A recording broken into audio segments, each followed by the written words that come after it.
Alors maintenant nous allons aller dans les jardins impériaux de Kyoto. Bon, je vais pas manger tout de suite, je vais tenir le coup, mais je pense que ça vaut le coup. C'est pas trop loin du château qu'on a vu tout à l'heure. Qui me donne d'ailleurs plusieurs réflexions sur la vie du shogun, qui certes avait une vie très agréable, très raffinée. Je regarde où on va, enfin où je vais, où nous allons ensemble, certes une vie très raffinée, mais dont la seule obsession c'était de ne pas se faire tuer, prendre le pouvoir certes, mais ne pas se faire tuer. C'est un truc de fou d'ailleurs, quand on y pense, le daimyo qui aurait voulu, ou le visiteur qui aurait voulu tuer le shogun, avait toute une certaine certain nombre d'étapes à franchir, qui le limitait dans ses mouvements et qui protégeait le shogun. Par exemple, d'abord il devait arriver à accéder à la salle principale officielle, donc déjà. Ensuite, une fois qu'il y était, souvent il n'était pas seul, il était avec d'autres daimyo, donc il fallait qu'il ait la chance d'être devant. Il se mettait en seiza, c'est-à-dire à genoux, à la façon japonaise, je regarde où je vais, donc il se mettait à genoux. Et puis, une fois qu'il était à genoux, on disait plutôt que le shogun arrivait, et dans ce cas-là, tout le monde saluait.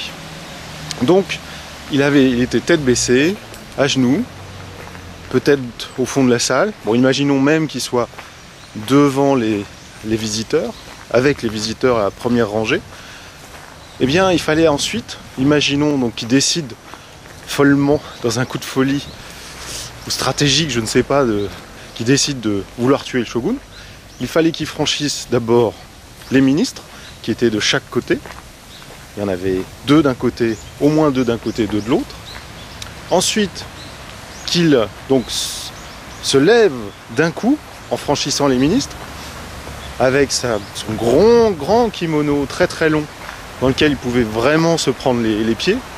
Si jamais il ne se prenait pas les pieds, de toute façon, ce très long kimono le freinait. Et puis, pour attaquer le shogun, il n'y avait qu'un petit sabre. Alors, les petits sabres, pour ceux qui connaissent, sont quand même assez grands, mais un petit sabre. Et puis ensuite, il fallait qu'il franchisse une estrade sur laquelle était le shogun, à une certaine distance, donc dans laquelle aussi il pouvait se prendre les pieds. Et une fois tout ça passé, si le shogun n'avait pas bougé, ce qui est fort douteux, je pense que même si dans les films on voit souvent des shoguns qui sont très stoïques, j'ose imaginer que le shogun aurait bougé. Eh bien, une fois arrivé là, près du shogun, eh bien les gardes, vous imaginez, ont eu largement le temps de sortir, eux avec des longs katanas, et donc de quoi trucider le tueur, ou tout au moins celui qui a essayé de tuer le shogun. Donc toutes ces protections montrent aussi quelque chose, c'est que le shogun vivait dans une paranoïa totale, comme beaucoup d'hommes de pouvoir. Et c'est sûr que c'est une vie qui est un peu à envier. On imagine dans le raffinement le plus suprême qu'on puisse trouver au Japon, dans lequel vivait le shogun, mais en même temps, une vie quand même dans laquelle on ne vit pas vraiment en confiance avec ceux qui nous entourent. En même temps, quand on pense à la vie d'un paysan à l'époque, c'est pas terrible. Bon, voilà pour la petite réflexion. Et donc maintenant, je me trouve dans le jardin impérial. Petite balade bien agréable, surtout qu'il fait beau, il fait très beau, il fait même chaud, ça y est, la chaleur est revenue. On se balade ensemble un petit peu alors.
Ah, bien sympa cette petite balade dans le parc du Palais Impérial.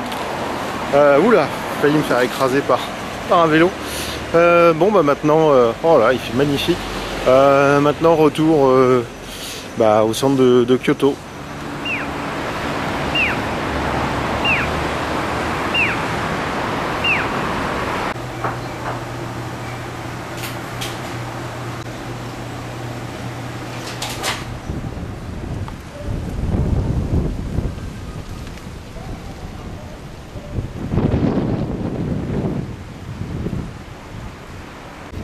Je viens de manger un super ramen.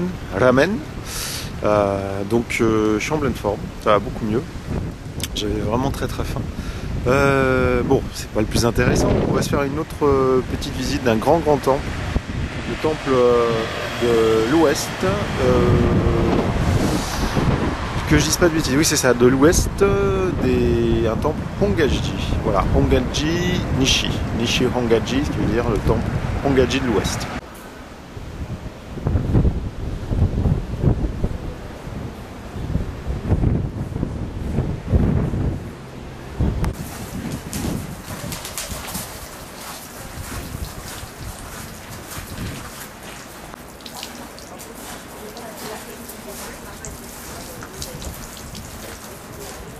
Désolé pour vous, c'est pas terrible parce qu'on on ne peut pas prendre d'image à l'intérieur. C'est vraiment très joli. Beaucoup d'enluminure, puis un grand calme, une grande sérénité.